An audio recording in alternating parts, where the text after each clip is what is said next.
திருப்பண்பு கலப்புக்கான ஒரு சின்ன வகுப்பறை செயல்பாடு இது. இதுக்கு தேவையான சின்ன பொருட்கள் தான். ஒரு அட்டை வேணும், ஒரு மார்க்கர் வேணும், இந்த மாதிரி சில எம்டி டோக்கன்ஸ் இருந்தால் போதும். மாணவர்கள் மனசில் இந்த கேமெட் ஃபார்மேஷன், அதாவது இந்த கேமெட்டுகள் உருவாகி அப்புறம் வந்து F2 தலைமுறையினர் நல்லா மனசில் பதிய வைக்கலாம். நீங்கள் பண்ண வேண்டியதெல்லாம் இந்த மாதிரி கட்டத்தை ரெடி பண்ணிக்கிட்டு இந்த டோக்கன்ஸை ரெடி பண்ணுங்கள். இந்த டோக்கன்ஸில் இந்த வட்டமாக இருக்கிற இடத்துல நீங்கள் கேமெட்டிக் காம்பினேஷன்ஸை நீங்கள் எழுதி வச்சிடணும். அதை இப்போ ஃபார் எக்ஸாம்பிள் இது பாருங்கள், இது நாலுமே இருபண்பு கலப்போட கேமெட்டுகள். இப்போ இந்த நாளையுமே இந்த இடத்துல வச்சுருவாங்க.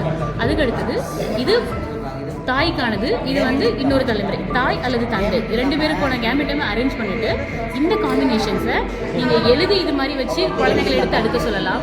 இல்லை வெறும் டோக்கன்ஸை கொடுத்து குழந்தைங்களை எழுதி இது மாதிரி அரேஞ்ச் பண்ண சொல்லலாம். ஒரு தடவை இந்த மாதிரி பார்த்து அரேஞ்ச் பண்ணிட்டாங்க, மாணவர்கள் அதை வகைப்படுத்தினாங்கன்னா அவங்க பரீட்சையில் எழுதுகிற வரைக்கும் இதை வந்து மறக்கிறதுக்கு வாய்ப்பில்லை.